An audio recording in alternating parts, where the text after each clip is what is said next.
ইন্না আ'তাইনাকাল কাউসার।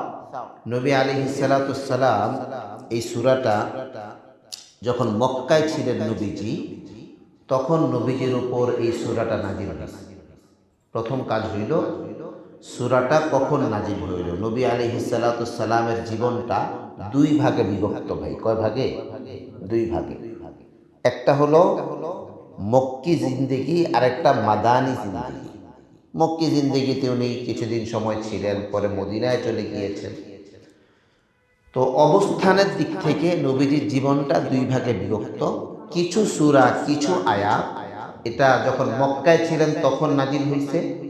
কিছু সূরা, কিছু আয়াত এটা যখন মাদিনায় ছিলেন তখন নাজিল হয়েছে।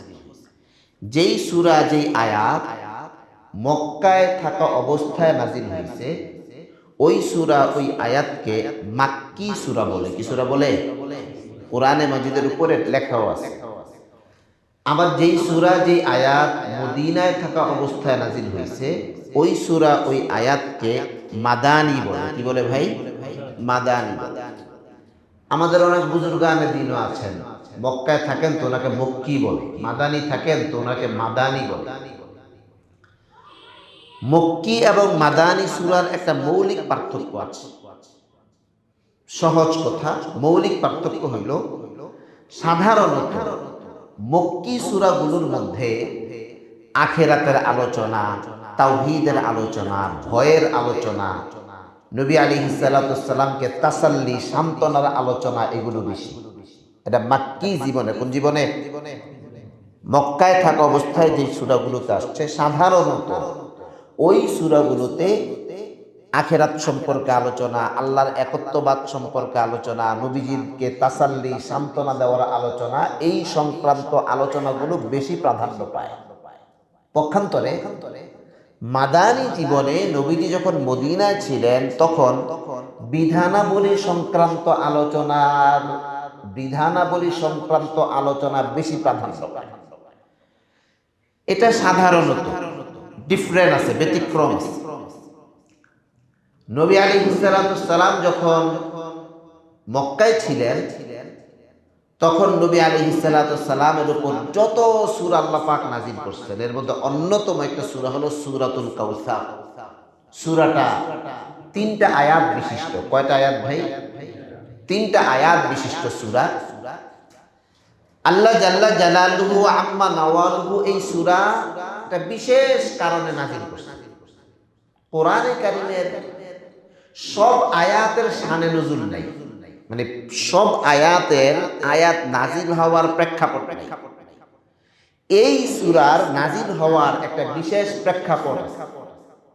আল্লাহ পাক এই সূরার নামকরণ করছেন কাউসার শব্দ দ্বারা। কি শব্দ ভাই?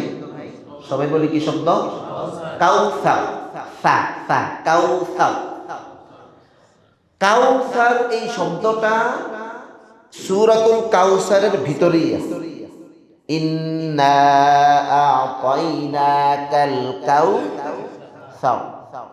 পিছনে একটা আলোচনা আমরা করেছিলাম, আপনাদের মনে আছে কিনা? কোরআনে মাজিদের 2টা সূরা, যেই 2টা সূরার নামকরণ সূরার শব্দ দিয়া হয়নি। মনে আছে? কয়টা সূরা? 2টা সূরা। এর মধ্যে একটা কোনটা? আরেকটা সূরাতুল ইখলাস। মাশাআল্লাহ। একটা সূরা সূরাতুল ফাতিহা, আরেকটা সূরা সূরাতুল ইখলাস। এই 2টা সূরা সূরার ভিতরের শব্দ দিয়ে নামকরণ করা হয়নি। এই 2টা সূরা আল্লাহ পাক সূরার ভিতরের শব্দ ছাড়া সূরা যা বুঝাইতে চায়, সূরা যে মেসেজ দিতে চায়, নামকরণের মধ্যে আল্লাহ পাক ওই মেসেজটা রাখছে। ব্যতিক্রম সূরাতুল কাউসার। এই সূরাটা ছোট্ট, কিন্তু সূরাটা একটা চ্যালেঞ্জিং সূরা। কি সূরা? চ্যালেঞ্জিং সূরা। এই সূরা দিয়ে আল্লাহ পাক মক্কার কাফেরদেরকে চ্যালেঞ্জ করছেন। মক্কার কাফেরদেরকে উনি বুঝাইছেন, ঠিক আছে তোমরা বলো এই কোরআন এটা নবীজির বানানো, তো এটাকে চ্যালেঞ্জ হিসেবে আল্লাহ পাক রাখছেন। তবে চ্যালেঞ্জ দেওয়ার জন্য নাজিল হয়নি। তো সূরার নামকরণ কোত্থেকে হইছে? কথা বলে না। নামকরণ থেকে সূরার ভিতর থেকে। তাহলে 1 নাম্বার সূরাটা মাক্কি না মাদানী? মাক্কি। 2 নাম্বার এই সূরার আয়াত 3টা। আয়াত কয়টা? 3টা। 3 নাম্বার এই সূরা সবচেয়ে কনিষ্ঠ, সবচেয়ে ছোট্ট একটা সূরা। 3 নাম্বার এই সূরা সবচেয়ে ছোট্ট একটা সূরা। 4 নাম্বার এই সূরা আল্লাহ পাক নাজিল করছেন কেন?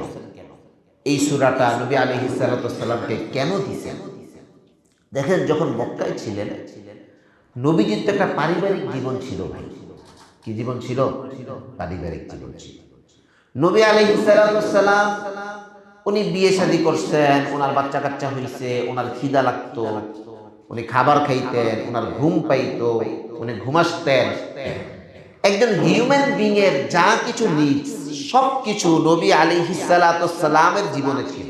যা কিছু লাগে, এমন কোন প্রয়োজন নাই যে প্রয়োজন মানুষের আছে আর নবীজির ছিল না, এমন কোন প্রয়োজন নেই। ওনার সন্তান ছিলেন। নবী আলাইহিস সালাতু সাল্লামের কন্যা সন্তান ছিল 4 জন, ছেলে সন্তান ছিল 3 জন। দুর্ভাগ্যজনকভাবে ওনার সন্তানরা না বাঁচতে ছিল না, সন্তান হয় মারা যায়। বিশেষ করে নবী আলাইহিস সালাতু সাল্লামের ছেলে সন্তানেরা এরা বাঁচত না। আচ্ছা, আপনি একটু সামাজিক প্রেক্ষাপটটা চিন্তা করেন তো। আমরা তো ভাবতাছি নবী, কিন্তু একজন মানুষ সে সব মানুষের বিপরীত একটা মেসেজ দিচ্ছে। পুরা দুনিয়া একদিকে, আর এই মানুষটা পুরা দুনিয়ার মানুষকে ব্যতিক্রম দিকে ডাকতেছে। এই মানুষটার পিছনে মানুষ কিরকম অনুবীক্ষণ যন্ত্র দিয়া তার দোষ ত্রুটি তালাশ করা আরম্ভ করে ভাই। আমরা সাধারণ একটা মৌলবী, আপনাদের সমাজে আপনাদের সাথে শুধু পাঞ্জাবি আর টুপি পরি, তাই তো মানুষ আমাদের কত কিছু অনুবীক্ষণ যন্ত্র দিয়ে তালাশ করে। আপনি বুঝেন, মধুবাগ মসজিদের একজন ইমাম, মধুবাগ মসজিদের একজন খতিব, ওনার পুরা দুনিয়ায় ওনার কি মানে কি কিছুই তো না, কি বলেন, কিচ্ছুই না। আবার পক্ষান্তরে দেখেন, আমরা এমন কোনো কথাও বলি না যেই কথাটা সবার বিপরীত যায়, কি বলেন সাধারণত। তারপর আপনি দেখবেন একজন আলেমকে মানুষ খুব বাস বিচার করে, খুব অনুবীক্ষণ যন্ত্র দিয়া তাকে তালাশ করার চেষ্টা করে। ওনার কোনো দোষ আছে কিনা, কোনো দোষ ধরা যায় কিনা, কোনো দোষ বের করা যায় কিনা, কোনো দোষ নাই। তাও যদি মানুষ এটা হইল নি, তো মানুষের না কি জানি করছে। কিন্তু নবী পুরা দুনিয়ার মুখালেফ একটা মেসেজ দিচ্ছেন, পুরা দুনিয়া একদিকে আর উনি একা একদিকে। আচ্ছা, এই লোকটার যদি বাচ্চা কাচ্চা মইরা যায়, তাও পোলা হইয়া মইরা যায়, উনি কিরকম পেরেশানিতে আছে ভাই। আচ্ছা, ওনার পেরেশানি একটা গেল, মানুষজন ওনারে নিয়ে কিরকম টিটকারি করে, কিরকম টিপ্পনি করে, ওনাকে কি পরিমাণ হতাশাগ্রস্ত করছে মানুষরা। আপনি যদি হৃদয় দিয়ে একটু ফিল করার চেষ্টা করেন, এই সূরাটা আল্লাহ পাক নবী আলাইহিস সালাতু সালামকে যে দিয়েছেন, নবীজির তখনকার চিত্র, যখন আল্লাহ পাক এই সূরাটা নাজিল করেন, এর আগের যে প্রেক্ষাপট, ওনার দিলের হালত, ওনার এমনি তো মক্কার লোকজন বলতোই, এক কাফের ছিল, সে একবার বেশি বলত। যখনই নবী আলাইহিস সালাতু সালামের কথা আসতো বেশি বলত। আরে বাদ দাও তোর কথা, এর তো কোনো বংশই নেই, মোহাম্মদ রে নিয়ে তো আলোচনার দরকার নেই ভাই, মারা গেলে শেষ। মারা গেলে কি, কারণ সবাই বলতেছে ভাই একটা পরিবর্তন নিয়ে আসতেছে, তো উনি বলতো ভাই এত টেনশনের কিছু নাই, মারা গেলে, কারণ কোনো ছেলে নেই, যাও 2-4টা হয় টিকে না। ওই যে আমাদের ক্ষুধার বিরুদ্ধে কয়, তা আমাদের ক্ষুধায় দেখেন, মানুষ তো একজন মানুষ একটা বিপদে পড়লেই তো আরেকজন মানুষের সাথে একটু বাজাবাজি থাকলে দেখবেন কেমনে কেমনে তাকায়, বুঝানোর চেষ্টা করে, তুই যে আমার লোকে বেদবি করছস, এই কারণেই তোর এই অবস্থা। এটা সে না বললেও মুখে মুখে কি করে। আর সেই জায়গায় তো নবীজির বিরুদ্ধে কথা বলা হালাল। নবীজিকে ওনারা 3 বছর জেলখানায় আটকায় রাখছে সপরিবারে, উনার শরীরের উপরে উটের নাড়ি ভুঁড়ি চাপাইয়া দেওয়া এটা অন্যায় না, প্রশংসার বিষয়। উনার গর্দান কেটে আনা এটা প্রশংসার বিষয়। ওই প্রেক্ষাপটে এই লোকটার একটা ছেলে সন্তান টিকতেছে না। কি পরিমাণ টিটকারি টিপ্পনি তারা মারছে, কি পরিমাণ তাকে হতাশাগ্রস্ত করার চেষ্টা করছে। এখন কথা হইল, তাহলে নবীজি হতাশ হয় কেন? হতাশ হওয়া ভালো না আল্লাহর প্রতি আশা রাখা ভালো? তো নবীজি হতাশ হয় কেন? ওই যে আমাদের মতোই মানুষ, মানুষের প্রত্যেকটা স্বভাব ওনার মধ্যে আছে। হ্যাঁ, উন্নত। ওনার নামাজ, ওনার সালাত, ওনার আকীদা, ওনার বিশ্বাস, আল্লাহর সাথে তার ভালোবাসা, এগুলো আমাদের মতো না। কিন্তু আমাদের যে দুঃখ, কষ্ট, বেদনা, এগুলো সব নবীজির হইত। আল্লাহ পাক এই পদ্ধতি কেন করলেন? দেখেন, নবীজি যদি আমাদের মতো না হইতো তাহলে আমরা মনে করতাম উনি একটা ডিফারেন্ট মানুষ, উনি একটা ভিন্ন মানুষ, উনি আমাদের মতো না।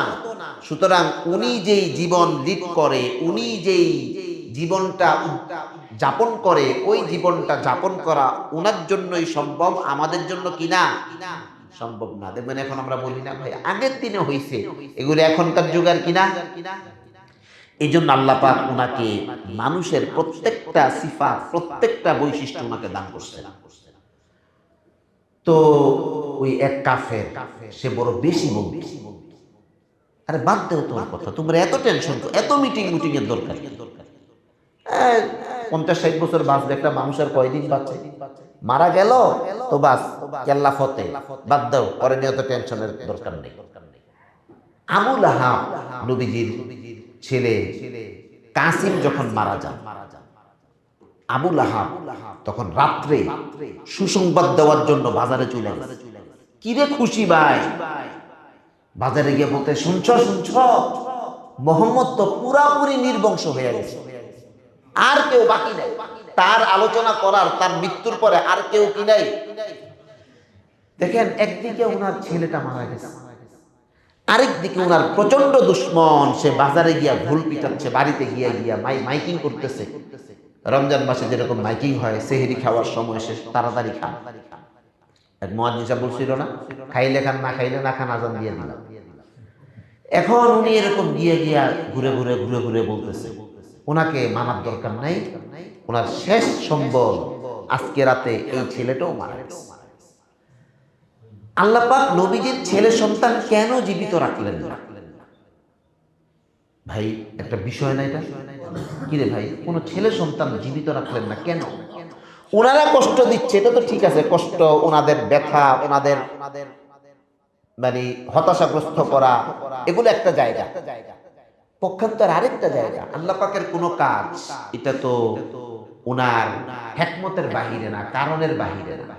উলামায়ে কেরাম বলছেন আল্লাহ পাক নবীজির কোনো ছেলে সন্তান জীবিত রাখেন নাই এজন্য ছেলের মাধ্যমে যেন দুনিয়াতে কোনো রকমের বেদাতের সৃষ্টি না হয়।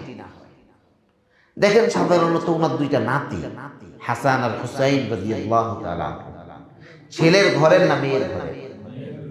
মেয়ের ঘরের দুইজন নাতি।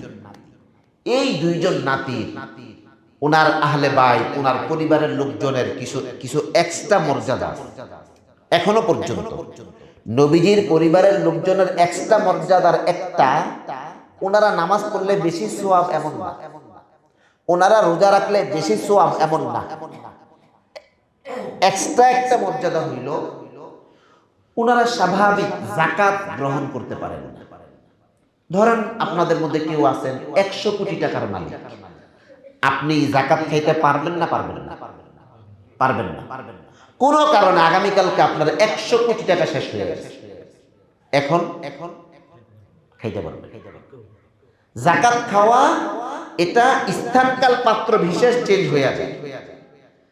তো একজন মানুষ সে এখন যাকাত খাইতে পারে না, কারণ তার সম্পদ আছে, মাল আছে, হইতে পারে 1 ঘন্টা পর সেই যাকাত খাওয়ার যোগ্য। কিন্তু নবী আলাইহিস সালাতু সালামের বংশধর যারা, ফাতেমা রাদিয়াল্লাহু তাআলা আনহার মাধ্যমে যাদের বংশ পরম্পরা, আব্বাস নবী আলাইহিস সালাতু সালামের চাচা যান, ওনাদের বংশ পরম্পরা, এই বংশ পরম্পরাটার বিধান হইল ওনারা যতই গরিব হোক, যতই অর্থের কষ্টে থাকুক, যতই অনাহারে থাকুক, তারা যাকাত গ্রহণ করতে, এটা ওনাদের একটা এক্সট্রা মর্যাদা আল্লাহ পাক দিয়েছেন যে তুমি যাকাত গ্রহণ করতে পারবা না। হ্যাঁ, কেউ যদি হাদিয়া দেয়, কেউ যদি দান করে, মানে দান মানে হাদিয়ার দান, যাকাতের দান না, কিসের দান না? শুনেন, দানে দানে একটা পার্থক্য আছে। একটা হইল আবশ্যক দান। এটা কি দান ভাই? আবশ্যক দান। যাকাত এটা আবশ্যকীয় একটা দান, এটা আপনাকে করতেই হবে। আরেকটা আবশ্যক ছিল না কিন্তু আপনি আবশ্যক করে নিছেন। যেমন আপনি বলছেন যে আমার যদি ছেলেটা সুস্থ হয় তা আমি কিছু টাকা দান করব, এটা মান্যতের দান বলে। কিসের দান বলে? এটা আবশ্যক ছিল না, এটা আমি এটাকে কি করে নিছি? আবশ্যক করে নিয়েছি। আরেকটা দান নফল দান, বালা মুসিবত থেকে দূর করার জন্য। আপনি যে কোনো একটা কাজ শুরু করলেন, কাজে বরকত হয় এই জন্য, এটা নফল দান। এটা কি দান? নফল দান। এই যে নফল দান, আপনি হাদিয়া বলেন, নফল দান বলেন, সব নফল দান। তো নবী আলাইহিস সালাতুস সালামের পরিবারের লোকজন তারা এই যাকাত খাইতে পারে না, মান্নত খাইতে পারে। কারণ যাকাত এটা আবশ্যকীয় দান, আর মান্নত এটা আমি আবশ্যক করে নিয়েছি। বুঝতে পারলাম ভাই দানটা? অনেকের এই দান লয়ে খুব সমস্যা। কি সদকা কি দান কি? সদকা আর দান একই জিনিস, দান সদকা একই জিনিস, বাকি একটা আবশ্যকীয় আর একটা নন আবশ্যকীয়। আবশ্যকীয় আমরা দুই ভাগে বিভক্ত করলাম, একটা আল্লাহ প্রদত্ত আবশ্যকীয় আর আরেকটা আমি আবশ্যক করে নিছি। আর নফল দান যেটা আপনি যাচ্ছেন, একজনকে দান করেছেন, মসজিদে দিলেন, মাদ্রাসায় দিলেন, কোনো এতিম বাচ্চাকে দিলেন, আপনি বিপদ আপদ থেকে দূর হওয়ার জন্য দিলেন, এটা একটা দান। তো নবী আলাইহিস সালাতুস সালামের সন্তান, ছেলে সন্তান আল্লাহ পাক জীবিত রাখেন নাই কেন? একটা কারণ, উনাদের মাধ্যমে পরবর্তীতে যেন কোনো রকমের বেদাতের আবিষ্কার না হয়। এক ছেলের দেখলেই দেখবেন মুরিদরা একটু অতিরিক্ত আদর করে, ভাই হিসাবে করে অতিরিক্ত আদর করার চেষ্টা করে। বড় একটা আলেমের ছেলে, তাকে দেখলে অতিরিক্ত আদর করার চেষ্টা করে। বসের ছেলে দেখলে কর্মীরা একটু অতিরিক্ত আদর দেখানোর চেষ্টা করে, কি করে না? নবী তারিখের কিতাবে আছে, নবী আলাইহিস সালাতুস সালাম একবার এক গাছের নিচে কিছুক্ষণের জন্য বসে বিশ্রাম নিছিলেন। নবীজির ওয়াফাতের পর ওই গাছের নিচে সাহাবায়ে কেরামকে বসে ওনাদের ভালো লাগতো। এটা কোনো কোরআন হাদিসের বিধান না, কিন্তু ওই যে নবীজি বসছেন, এই নবীজির বসাটা ওনাদের একটা আবেগের জায়গা হয়ে গেছে। দেখেন, ইসলাম এটা আবেগের ধর্ম না, কিসের ধর্ম না? যা বলে নাই, যত আবেগী হোক তা করার কোনো বিধান ইসলামে নেই। উনি একটা গাছের নিচে বসছেন, তো সাহাবায়ে কেরাম ওই গাছের নিচে আসে। আবু বকর সিদ্দিক রাদিয়াল্লাহু তাআলা আনহু চুপটা গেছেন। উনি এটা তেমন একটা আমলে ওনাকে লাড়া দেন, উনি এটা তেমন একটা লাড়া দেন, উনি তেমন একটা কি নাই আমলে নেই। আবু বকর সিদ্দিক রাদিয়াল্লাহু তাআলা আনহু, ওনার পর হযরত ওমর ফারুক রাদিয়াল্লাহু তাআলা আনহু, উনি এটা দেখলেন কি ব্যাপার, গাছের নিচে মানুষজন বসে এই গাছটা কাইটা ফেলছে। গাছটা কি করছে? কাইটা ফেলছে। তো গাছ কাটার পর ওই যে গাছের কাণ্ড, গোড়া যেটা এটা আছে, ওই এটার আশেপাশে মানুষজন একটু বসে, একটু বিশ্রাম, একটু ভালো লাগে, নবীজি এখানে বসছে। ভাই, এগুলো মানুষের একটা আবেগ। এটা আবেগ যতক্ষণ আবেগের জায়গায় থাকে দূষণীয় না। কি বললাম? দূষণীয় না। গতকাল আমি গিয়েছিলাম গোপালগঞ্জ, আল্লামা শামসুল হক ফরিদপুরি রাহমাতুল্লাহি আলাইহি কবর আছে জায়গায়। তা আসার সময় ড্রাইভারকে একটু অতিরিক্ত ভাড়া দিয়ে আমি বললাম, ভাই ফরিদপুরি সাহেবের কবরটা জিয়ারত করে যাই। আচ্ছা দেখেন, এখন ফরিদপুরি সাহেবের কবর জিয়ারতকে যদি কেউ বাধ্যতামূলক মনে করে তাহলে কিন্তু এটা খারাপ। আমি ফরিদপুরি সাহেবের কবরে গেলাম, যাওয়ার পর আমার অন্যরকম একটা ফিল। তারা এত ঐতিহাসিক মানুষ, এই লোকটা ওই মানুষ, এই লোকটা প্রেসিডেন্ট আইয়ুব খানের চোখে চোখ রেখে কথা বলছে, এই চিত্র তখন আমার জেনে চলে আসছে। এই লোকটা ওই মানুষ, যে লোকটা এই দেশে শত শত মানুষকে দিন শিখিয়েছে। এই লোকটা ওই মানুষ, যে লোকটা বিশাল করে বাগান সাজায়। তো যখন আমি ছোট্ট হাসখানায় করি তখন ওনার জীবনী অনেক আগে, ভাই 12-13 বছর বয়স তখন। এরপরে তো ওনাদের এলেন দ্বারা এদেশের সকল ওলামায়ে কেরাম একত্রিত হয়েছে। তো ওনার ওই জায়গায় দাঁড়ানোর পর ওনার প্রতিষ্ঠানটা ঘুরে ঘুরে দেখলাম, ওনার লাইব্রেরিতে গেলাম, বিশাল বড় লাইব্রেরি, সেই ওনার কর্মযজ্ঞ, কিছু কিতাবাদি কিনলাম, কিছু কোনো জায়গায় থাকলাম, তারাও আমার সাথে কথা বললাম। দারোয়ানের লোকের কথা কইও ভালো লাগে, মানে একটা আবেগের থাকে। দারোয়ানকে বললাম কতদিন, তাই ভাবছিলাম সে বলবে আমি এখানে 40 বছর ধরে আছি। দারোয়ানকে আমি 2023 সালে, তাই বললাম যাক আমরা বললাম যাক আমি আপনাদেরকে বোঝাতে চাচ্ছি এই যে এই এতটুকু পর্যন্ত এটা ঠিক, এতটুকু পর্যন্ত কি ভাই ঠিক। আপনি গ্রামের বাড়িতে গেলে আপনার মধ্যে একটা অন্যরকম শৈশবের ছায়া কাজ করে না? স্কুলের পাশ দিয়ে গেলে তো দাঁড়াইয়া স্কুলের দিক থেকে তাকান না, বলেন না কিন্তু আমাদের ভিতরে কিন্তু অন্যরকম একটা কি চলছে, একটা স্মৃতি চালো, ভালো লাগা কাজ করে। আমরা আমাদের উস্তাদদের মুখ থেকে সূর্য বলছে, আমরা যখন আমাদের প্রতিষ্ঠানে যাই তো প্রতিষ্ঠানে গেলে ওয়ালটা আমাদের উস্তাদের আমি না বলবো না, আমি ওয়ালকে এই দেওয়ালে পড়াশোনা করছি, এই দেওয়ালটা দেখবেন বাসা বাড়িতে আম্মার পুরান খাটটা মানুষ রাখার চেষ্টা করে, আম্মার পুরান সুকেশটা, যে সুকেশটা এখন আর অত সুন্দর না, কিন্তু ছেলেরা ওই সুকেশটা কি করার চেষ্টা করে। আমার নানির স্বর্ণ নিয়ে তো মারামারি লেগে গেছে, মানে স্বর্ণ কে নিয়ে রাখে, এটা একটা আবেগের জায়গা। সাহাবায়ে কেরাম এই আবেগ পর্যন্ত ঠিক ছিল, কিন্তু যত দিন যাচ্ছে তত সাহাবায়ে কেরাম এটা নিয়ে পরবর্তী জেনারেশন এরা গোলামি শুরু করছে।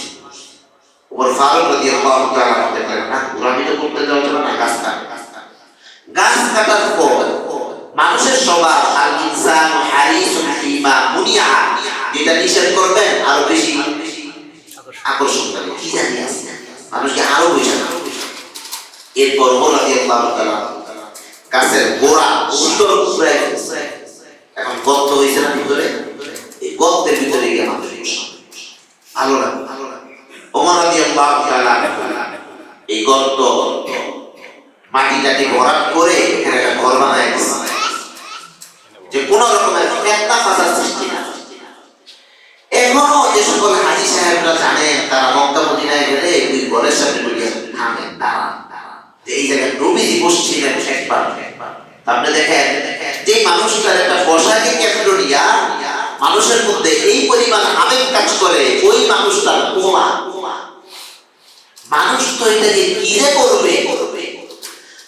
আল্লাহ পাকের অনেক হিকমত, এর মধ্যে উলামায়ে কেরাম এই একটা হিকমত বর্ণনা করছেন যে আল্লাহ পাক ওনার ছেলে সন্তানকে জীবিত রাখেন নাই একটা কারণ, এটার দ্বারা সামনে দ্বীন ইসলাম এটা তাবদীল হওয়ার সম্ভাবনা আছে, পুরো বেদাত ভিতরে ঢুকে যাওয়ার সম্ভাবনা আছে। তো মক্কার কাফেররা খুব প্রচার প্রসার করছে, দেখো মুহাম্মদের আর সন্তান নাই, ছেলে সন্তান শেষ। তখন আল্লাহ রাব্বুল আলামিন নবী আলাইহিস সালাতু ওয়াস সালামকে সান্ত্বনা দেওয়ার জন্য, তাহলে এই সূরা নাযিলের কারণ কি ভাই? সান্ত্বনা। নাযিলের কারণ কি? সান্ত্বনা। নাযিলের প্রেক্ষাপট, নাযিলের কারণ ওই যে ছেলে সন্তান ঠিকতে ছিল না, ছেলে সন্তান মারা যাচ্ছিল, আর তার বদনাম করছিল যে তোমার তো কোনো সন্তান ঠিক না, তোমার পরে তো তোমার এই কাজ কে আগায় সন্তানই নেই। এই জায়গাটায় আমাদের মুসলিম সমাজের জন্য বিশাল বড় একটা মেসেজ। আল্লাহ পাক বললেন ইন্না, সূরা নামটা শুরু করে আসে, ইন্না আ'তাইনাকাল কাউসার। যে আওয়াজ দিয়ে সুন্দর করে শুনে কোরআন পড়তে মুখ খুলতে হয়। কোরআন এটা আলাদা একটা বরকত। ইন্না গুনা বলেন একালি টানতে গেলে ইন্না আ'তাইনাকাল কাউসার, ইন্না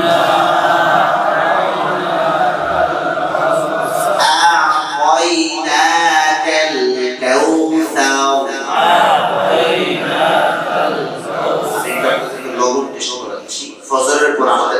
মস্ক হয়, ফজরের সালাতটা আদায় করলেন, একটু মস্কেও আপনি কি হইলেন ভাই, শরীর হইলেন।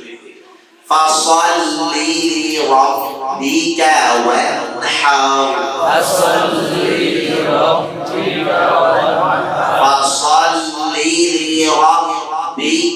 ওয়ানহার, ফাসাল্লি লিরাব্বিকা ওয়ানহার।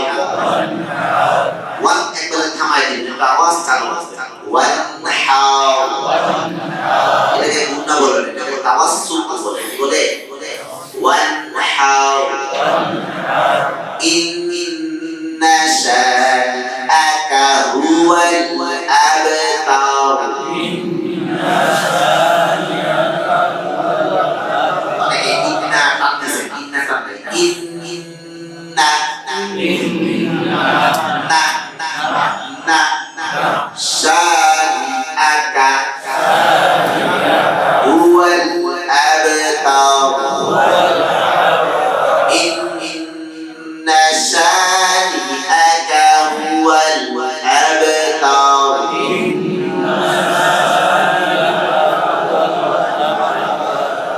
তো আল্লাহ পাক ইসলাম নবী আলাইহিস সালাম বসা ছিলেন, মনটা তো খুব খারাপ। তো মাজলিসে বসা, হঠাৎ নবী আলাইহিস সালাম মুস্কি হাসতে আরম্ভ করলেন। কি হাসতে আরম্ভ করলেন? দেখে নবীর কাছে যখন বহি আসতো, ওনার শরীর অনেক ভার হয়ে যেত। উনি যে উটের উপরে বসা, এত ভার হইল যে উট বসে যেত। ওনার মাথা যদি কারো রানের উপরে থাকতো, এত ভার হয়ে যেত শরীর। তো ওই রানওয়ালা মাথা যার রানে উনিটা রাখতে পারতেন না, এত ওজন।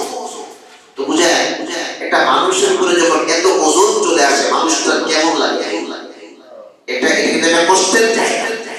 তো নবী আলাইহিস সালামের উপর যখন এই আয়াতটা যে আমরা পড়লাম, কিভাবে আসছো? ওই আসার বিভিন্ন সূরা বুখারীতে আছে। এটা ঘন্টির আওয়াজের মতো। কিসের আওয়াজের মতো? ঘন্টি বলতে এই যে ঘন্টা বাজায় না স্কুলে, এই ঘন্টি। দুইটা লোহা একসাথে ঘষা দিলে এক ধরনের আওয়াজ হয়। দুইটা লোহায় ঘষা দিলে কি হয়? একটা সূরা ওহি আসা। বলে ওহিটা কিভাবে আসলো? আমরা যেটা বললাম এমনি।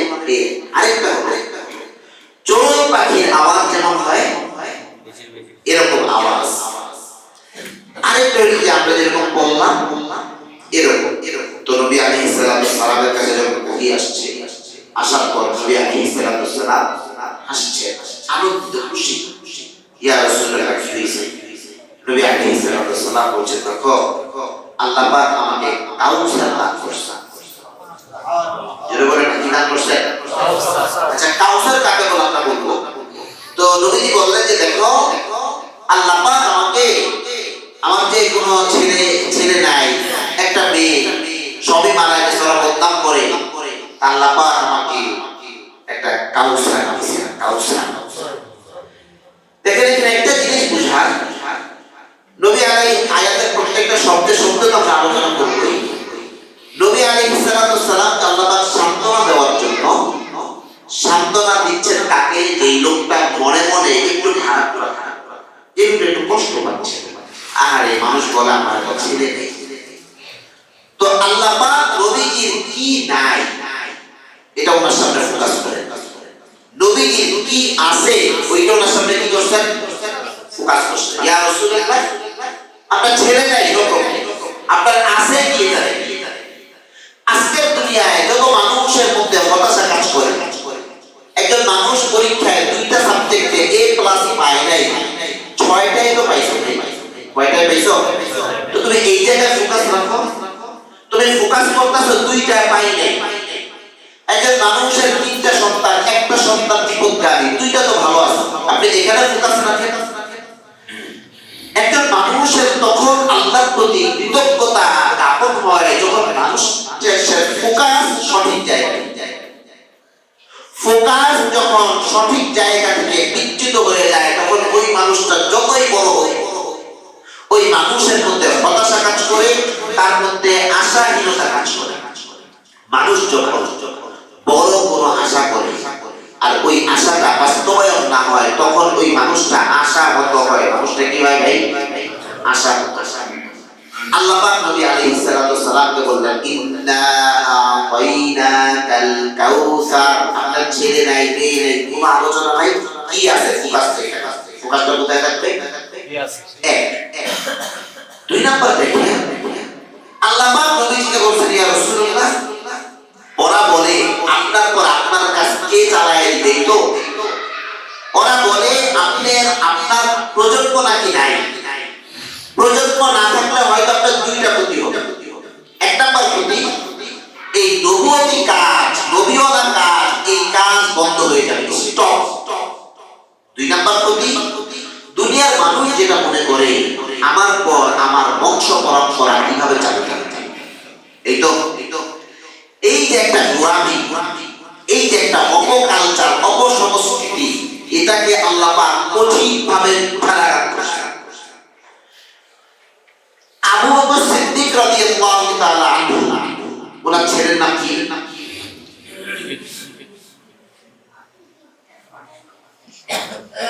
আবু বকর সিদ্দিক রাদিয়াল্লাহু তাআলা আনহু, ওনার মেয়ের নাম কি? ছেলে ছিল আবু বকর সিদ্দিকের, কি ছিল? চিনেন না? মাগার চিনেন কাকে? তো বোঝা গেল নাম বাকি রাখতে ওয়ালা মূলত কে? আল্লাহ। আবু বকর সিদ্দিকের ছেলে ছিল, ছেলে আপনি চিনেন? আবু বকর সিদ্দিক রাদিয়াল্লাহু তাআলা আনহু কাকে? ভাই, মানুষ তার কর্ম দিয়ে যুগ যুগ ধরে বেঁচে থাকে, মানুষ তার বংশ পরম্পরায় বেঁচে থাকে না। আমরা ভুলে আসি। অনেকে বলছেন হাফসা, অনেকে কি বলছেন? হাফসা রাদিয়াল্লাহু তাআলা। আচ্ছা, ওমর রাদিয়াল্লাহু তাআলা ছিলেন না? না, দুইটার জন্য বুঝলেন। ওমর রাদিয়াল্লাহু তাআলা মেয়ের নাম কি কেন রাখে করে দিয়েছেন হাফসা? এটা ওমর রাদিয়াল্লাহু তাআলা কার নাম ভাই? মেয়ের নাম। কাইদা আজম মোহাম্মদ আলী জিন্নাহ, কোন ছেলে নেই। আচ্ছা, মোহাম্মদ আলী জিন্নাহ বললাম, চিনছেন কি চিনেন নাই? চিনছেন, ছেলে নেই, শুধু একটা মেয়ে। মেয়ে দিয়ে আল্লাহ পাক দেখেন, আল্লাহ জাল্লাহ ইমাম আবু হানিফা চিনেন? হানিফা, এটা ওনার মেয়ে, ছেলে না। আচ্ছা, আবু হানিফা ছেলের নাম বলেন ভাই। এত বড় মানুষ, আপনি কেন হতাশাগ্রস্ত? নবী আলাইহিস সালাতু সালাম আল্লাহ পাক তাসাল্লি করছেন, আরে কিসের আপনি ফালতু কথাবার্তা কানে নিচ্ছেন? ছেলে নেই, ছেলে আমি আল্লাহই নেই, আল্লাহই রাখবো না। কিন্তু ছেলে নেই মানে এই না যে আপনার নাম দুনিয়া থেকে নিশ্চিহ্ন হয়ে যাবে। হাজারো ব্যক্তি, আচ্ছা আসিয়া রাদিয়াল্লাহু তাআলা, আসিয়া আলাইহিস সালাতু সালাম কে ছিল ভাই? ওনার বাচ্চার নাম বলেন। কিন্তু চিনেননি? বাচ্চাই নেই, আপনি জানবেন, নিঃসন্তান ছিল। কিন্তু দেখেন নিজের জীবন কেমন ভাবে ভ্যালু দিয়েছেন। আপনার জীবনটাকে ভ্যালু দেন, আপনার জীবনটাকে কাজে লাগান। আপনার জীবনটা যেন বরকতময় জীবন হয়। কি জীবন ভাই? বরকত কি জিনিস? ধরেন আমি এখানে বসা, এখান থেকে এই মসজিদের দেওয়াল, এটা লম্বা, এটা কি আমার হায়াত, এখান থেকে এই মসজিদের দেওয়াল, এটা লম্বা আমার হায়াত। আপনারও হায়াত, এখান থেকে এই মসজিদের দেওয়াল করছে। বরকত হইল এটা চওড়া অনেক বেশি হয়। চওড়া কি হয়? বেশি হয়। লম্বা যতটুকু, আমারও লম্বা যতটুকু, আপনারও লম্বা যতটুকু, কিন্তু হইতে পারে চওড়া আমার অনেক বেশি। আমার এখানে কিছু, ওখানে কিছু, ওখানে কিছু, ওখানে কিছু, এখানে কিছু, ওখানে কিছু, ওখানে কিছু, ওখানে কিছু, এরকম করে আমার হায়াতটা অনেক বড় বরকতময় একটা হায়াত হয়ে গেছে। আমি এক জীবনে এত কাজ করছি যেটা আপনি 3 জীবনে করতে পারবেন। কেন? ওই যে বরকত, এটাকে বরকত। একটা মানুষ ছোট্ট একটা কাজ করে এত কিছু করছে, আরেকটা মানুষ অনেক কাজ করে কিছুই করতে পারে না। কেন? লম্বা একই ছিল, কিন্তু পার্থক্যটা কোথায় হয়ে গেছে ভাই? চওড়াতে, বরকতে। আল্লাহ পাক নবী আলাইহিস সালামকে তাসাল্লি দিয়েছেন, দেখেন জীবনটা যেন বরকতময় হয়। আপনার আমার জীবনটা যেন কি হয়? বরকতময় হয়। আল্লাহ পাক ইমাম আবু হানিফা, তার ছেলের নাম কি জানেন? তার কার নাম জানেন? মেয়ের নাম হানিফা। অনেকে ওনার নাম তো নুরমান। আবু হানিফার নাম কি ভাই? এই আবু হানিফার নাম হয় না, মানে হানিফার আব্বা। দেখেন এত বড় ব্যক্তিত্ব, তার পরিচয়, তার নাম, এটা মানে মানুষ জানে।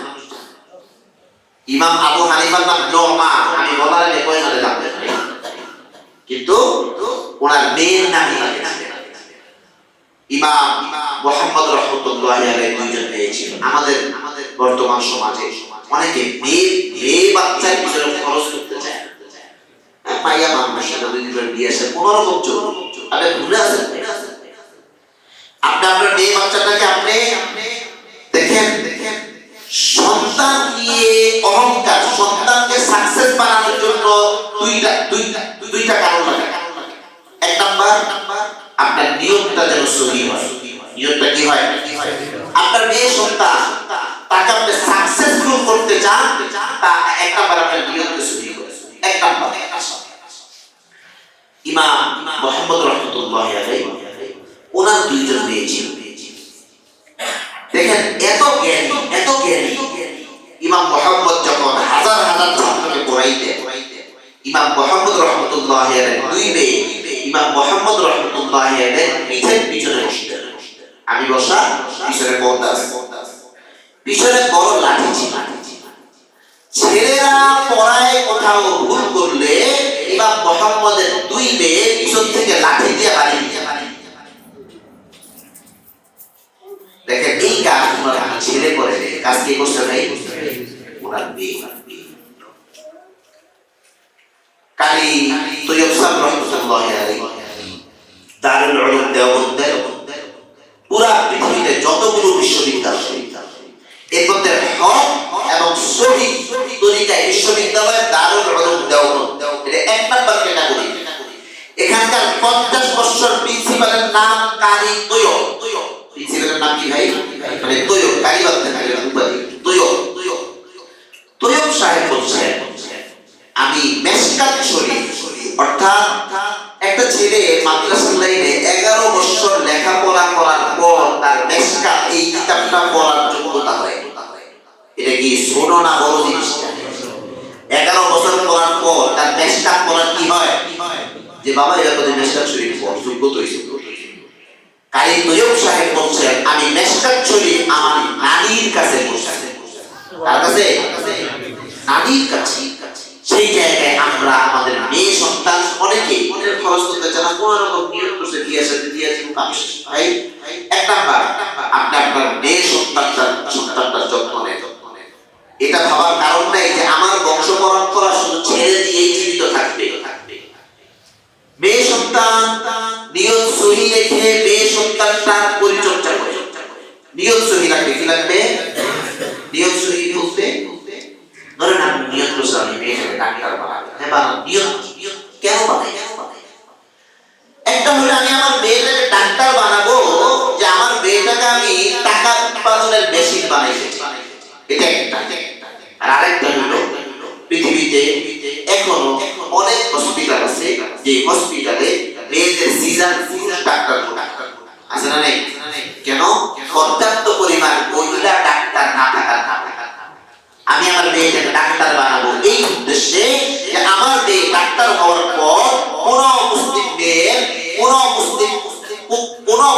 মেয়ের ইজ্জত যেন পর পুরুষের সাথে সম্পৃক্ত করতে না।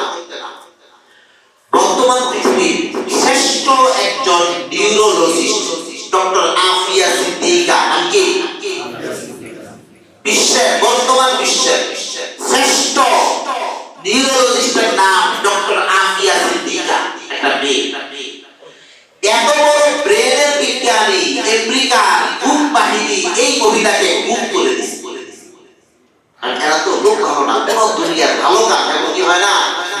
দেখা না কয়েকদিন আগে ভদ্রলোকের বিমানে করে বাইক গেল, দুনিয়াতে রাও করার কেউ, দুনিয়াতে শব্দ উচ্চারণ করার কি নাই? কেউ নাই। এই আফিয়া সিদ্দিকা, ডক্টর আফিয়া সিদ্দিকা, সে বর্তমান বিশ্বের সবচেয়ে বড় ব্রেনের বিজ্ঞানী। এই ভদ্র মহিলাকে আমেরিকার লোকজন তো এরা তো লোক ভালো না, এরা এক ভদ্রলোক কালো কালো বিদায় তাকে 17 বছর জেলখানায় রেখে দিয়েছে। বুঝে ভাই আমার অন্যায় আমার জেলখানা আটকেছেন, আমি কি খুন করছি? কয় না। আমি কি দর্শন করছি? কয় না। আমি চোর ডাকাই? কয় না। কেন অন্যায় কি করতে? কালো নেলসন ম্যান্ডেলা 17 বছর এই লোকটাকে জেলখানায় আটকে রাখছে, একমাত্র অন্যায় ছিল কালোদের পক্ষে। তো এরা ডক্টর আফিয়া সিদ্দিকা তাকে গুম করে দিয়েছে। ডক্টর আফিয়া আপনার মেয়েটাকে এই জন্য দাঁতের ডাক্তার মেয়ে কেন দাঁতের ডাক্তার, আপনার বাসায় কোনো মহিলা দাঁতের সমস্যা, দাঁতের মহিলা ডাক্তার খুঁজে বের করতে আপনার খবর আছে? আপনি ভালো একটা দাঁতের মহিলা ডাক্তার খুঁজে বের করে যাও বাইরে গিয়ে বলে আধুরা, এটা কি আধুরা হচ্ছে মানে হে আপনার দাদা আমার একটা দাঁতের সমস্যা ছিল, ওরে বাপ রে বাপ ভাই কাশি কুড়াল দাও যা আছে সব কিছু কি যে উনি যুদ্ধটা করলো আমার দাঁতের সাথে আরো 10-12 বছর আগে। ওরা আমার আব্বাই বাসা ছিল, আব্বাই দিল আমার ওলা দিয়ে এই আধুরা ডাক্তার অর্ধেক মোল্লা আপনার ঈমান নষ্ট করবে, আর আধুরা ডাক্তার আপনার জীবন নষ্ট করবে। কি বললাম? অর্ধেক মৌলবী কি নষ্ট করবে ভাই, আর আধুরা ডাক্তার আপনার কি নষ্ট করবে? জীবন নষ্ট। ডক্টর আফিয়া সিদ্দিকা আপনার মেয়েটাকে শহীদ করবে, আমি পরিচর্যা করব মেয়েটাকে, আমি ভালো পারি। তো নবী আলাইহিস সালাম দেখেন মেয়ে হইলে বংশ বন্ধ হয়ে যায় না চালু থাকে? চালু থাকে। এক নাম্বার প্রমাণ নবী, এক নাম্বার প্রমাণ যাদের শুধু মেয়ে। আমরা অনেক সময় বাজারে টিকে দেই, কি খবর ভাই, কবরে যাওয়ার তো লোক নাই, কি কয় রে একবারে ব্যক্ত নিছে মানুষ, যারা এগুলো মানুষ দুইটা মেয়ে তিনটা মেয়ে ভাই আরেকবার চেষ্টা করে, কেন ভাই আরেকবার চেষ্টা করার না দরকার? সুতরাং খবরদার আমরা মেয়ে হইলে বিলকুল আমরা হতাশাগ্রস্ত হব না। মেয়ে বাচ্চাকে যদি আমি পরিচর্যা করি, এই মেয়ের মাধ্যমে আল্লাহ পাক আমাকে দুনিয়াতে ব্যাপক বরকত দান করবেন, আমিন। 2 নাম্বার কথা হলো আমি আমার জীবনটাকে বরকতময় করব। আল্লাহ জাল্লা জালালুহু ওয়া আম্মা নাওয়ালুহু নবী আলাইহিস সালাতুস সালামকে বলেন নাই ওরা আপনাকে বলে আপনার সন্তান নাই, বলছেন আপনাকে আমি কাউসার দান করছি, কি দান করছি? বরকতময় একটা জীবন আপনি গ্রহণ করেন, জীবনটাকে সুন্দর করে। এক নাম্বার জীবনে বরকত হয় প্রত্যেকটা কাজের শুরুতে যদি আপনি বিসমিল্লাহ বলেন, প্রত্যেকটা কাজের শুরুতে কি বলতে হবে? বিসমিল্লাহ। 2 নাম্বার যদি আপনি 5 ওয়াক্ত সালাত ঠিক আদায় করেন দেখবেন জীবনে বরকত হয়। বরকত মানে যে বুঝাই না, দূরত্ব এক কিন্তু চওড়া কি অনেক বেশি। একই সময় আপনিও মেট্রিক পাস করছেন, আরেকটা ছেলেও মেট্রিক পাস করছে, কাগজ এক মা, কিন্তু যখন আলোচনা করতে দিবেন দেখবেন আপনার জবান থেকে বই ফুটবে, আপনার এলেম আপনার জ্ঞান এত উচ্চাঙ্গে চলে গেছে যেটাতে সে 50 বছর আগে করতে পারেনি। সুতরাং সব ক্ষেত্রে আমি আমার জীবনকে বরকতময় করার চেষ্টা করব। আল্লাহ আমিন। আল্লাহ পাক বলেন ইন্না আ'তাইনাকাল কাউসার, এরা আপনাকে বলে আপনার এই সেই নাই। আচ্ছা আমি আপনাকে একটা কাউসার দিছি, শুনেন আয়াতটা খেয়াল করেন। ইন্না আল্লাহ বলেন মানে আমি, মানে এটা আমরা বুঝাই, আমি বুঝানোর জন্য আমি আ'তাইনা, আবার কইছে আমি, এরপরে কইছে আপনাকে দিছি। আমি কয়বার বলছি না? 2 বার। কয়বার? 2 বার। আমি আপনাকে দিছি। ভাই এভাবে মানুষ বলে আমি আপনাকে দিছি, কিন্তু আল্লাহ এই আয়াতের যদি আপনি শব্দে শব্দে অর্থ করেন তাহলে এটাই অর্থ আমি আপনাকে, এই আমি দুইবার দিছি। আচ্ছা আল্লাহ পাক কোরআনটা যে নবীজির মুজিজা এর কথা বলছিলাম, এই সূরাটা একটা চ্যালেঞ্জিং সূরা। কি সূরা? চ্যালেঞ্জিং সূরা কেন? আল্লাহ পাক নবী আলাইহিস সালাম এই সূরাটা আসার পর মক্কার কাফেরদেরকে বলছেন আচ্ছা তোমরা যে বলবো কোরআন শরীফ আমি বানাই, তো ছোট্ট একটা লাইন, 3টা আয়াত, কোরআনের যে মাপ, এই মাপ অনুযায়ী এক আয়াত একটা লাইন করা, এই এরকম একটা আয়াত তোমরা বানাইয়া আমাদের দেখি। মক্কার সবচেয়ে বড় সাহিত্যিক তিনি, ছোট ছোট মক্কার সাধারণ লোকজন সবচেয়ে বড় সাহিত্যিকের কাছে নিয়ে গেছে, সবচেয়ে বড় ডাক্তারের কাছে নিয়ে গেছে। ইয়া বলছে স্যার এই সূরার মতো, মানে এই শব্দের মতো, আয়াতের মতো বা এই বাক্যের মতো, এটা বাক্য একটু বানায় দেন তো আমাদেরকে, বা এটার চেয়ে আরো সুন্দর, আরো উত্তম। উনি আয়াতটা দেখে, এই বাক্যগুলো দেখে মুফাসসিরিনে কেরামগণ লেখছেন ঠিক 5 মিনিট। কত মিনিট? নিস্তব্ধ। আচ্ছা, আপনারা হয়তো জিনিসটা ফিল করতে পারতেছেন, আমি একটু আপনাদেরকে দেখাই। আচ্ছা, আমি যে কথা বলতেছি, আমি যে বয়ান করতেছি, আমার কাছাকাছি হয়তো আপনিও একটু বয়ান করতে পারেন। আপনার শব্দ চয়ন, আপনার বাক্য চয়ন, আপনার বাচন ভঙ্গি হয়তো আমার কাছাকাছি হবে, হয়তো আমার চেয়ে তার কি হইতে পারে, ভালো হইতে পারে। আচ্ছা, আপনি আমাকে বা আমাদের সবাইকে যদি বলেন কাজী নজরুল ইসলাম উনি চল চল চল একটা কবিতা লিখছেন, একটা কবিতা বানাতো, এখন দেখেন আপনার ব্রেন ব্রেক মারছে, ব্রেন কি মারছে? আচ্ছা ভাই, ভাই 1 কোটি টাকা দিব, আমরা 1 বছর সময় দিলাম, এই চল চল চল কবিতার মতো একটা কবিতা বানান, 1 বছর 1 কোটি টাকা। ভাই বলেন, যার ওই মেধা নাই তাহলে যদি আপনি বাটা দেন একটা দইরে সম্ভব? এই যে এখানেই পৌঁছে। আচ্ছা, নজরুল ভাবতেন মাইকেল মধুসূদন দত্ত নাকি কপোতক্ষণ কবিতা বলছি। আচ্ছা, এটা বানান তো পারলে দেখি। হ্যাঁ ভাই, মাইকেল মধুসূদন দত্তের মতো একটা কবিতা আপনি বানান তো দেখি পারলে। শুনেন, হয়তো সর্বোচ্চ আপনি একজন কথা বলে তার মধ্যে একটা কথার ঢং নকল করলেন, কিন্তু নজরুলের মতো একটা কবিতা, আরে ভাই এক কবিতা ইংরেজ সরকারকে ফলাই, এটা কবিতার কি দাম একটা কবিতা। আল্লামা ইকবালের মতো একটা শব্দ পারলে বানান দেখি। এখন দেখবেন আপনি মানে এটা এই চ্যালেঞ্জটা নিবেন না করলেন ভাই, আমার এই সমস্ত কথা এই চ্যালেঞ্জটা দেওয়া। আচ্ছা, কোরআন এটা নবীজির মুজিজা। মুসা আলাইহিস সালামের মুজিজা ছিল, লাঠি কি ছিল? লাঠি সাপ হয়ে গেছে। কি হয়ে গেছে? এই দৃশ্য আপনি দেখছেন, আপনি গল্প শুনছেন, আপনি বিশ্বাস করতেও পারেন নাও পারেন। এটা আপনার জন্য মুজিজা, আপনার আমার জন্য মুসা আলাইহিস সালামের লাঠি সাপ হয়ে যাওয়া কেবলমাত্র একটা গল্প। হয়তো আপনার মুসলমান, কোরআন মানি, কোরআন বিশ্বাস করে আমি এটা গ্রহণ করে নিয়েছি, কিন্তু বাস্তবিক পক্ষে আপনার আমার জন্য এটা কিনা ভাই মুজিজা। কাদের জন্য? যারা দেখছে, যারা লাঠিটা সাপ হয়ে গেছে এটা দেখছে, তার জন্য এটা কি? সে তার পরবর্তী প্রজন্মকে জানাইছে, তারা সচক্ষে দেখে নাই, তাদের জন্য গল্প হয়ে গেছে। সে তার পরবর্তী প্রজন্মকে জানাইছে, চোখে দেখে নাই, গল্প হয়ে গেছে। তো মুসা আলাইহিস সালামের লাঠির মুজিজা মুসা নবীর যুগ পর্যন্ত সীমাবদ্ধ। ঈসা নবী মরা মানুষকে জিন্দা করে দেন, এটা ওর মুজিজা দিছে। আপনারা দেখছেন ভাই, আপনার আমার জন্য এটা কিনা মুজিজা। যত নবী, যত মুজিজা, প্রত্যেকটা মুজিজা তার জীবদ্দশায় সীমাবদ্ধ, জীবদ্দশায় শেষ হয়ে গেছে। মাগার মুহাম্মদুর রাসূলুল্লাহর মুজিজা এটা আজ এই এখন আপনারা ফিল করলেন। আমি যে যখন কপোতক্ষণ উদাহরণ দিলাম, নজরুলের উদাহরণ দিলাম, আপনি ফিল করছেন না ভাই? এখন আপনি ফিল করতেছেন। তো মুহাম্মদুর রাসূলুল্লাহর কোরআনের মুজিজা এটা কিয়ামতের আগ পর্যন্ত বাকি থাকবে।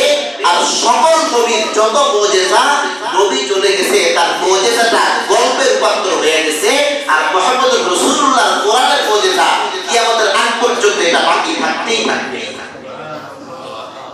আল্লাহ পাক তখন বলেন, আল্লাহ রাব্বুল আলামিন আমাদেরকে বুঝবার আমল করার তৌফিক দান করুন।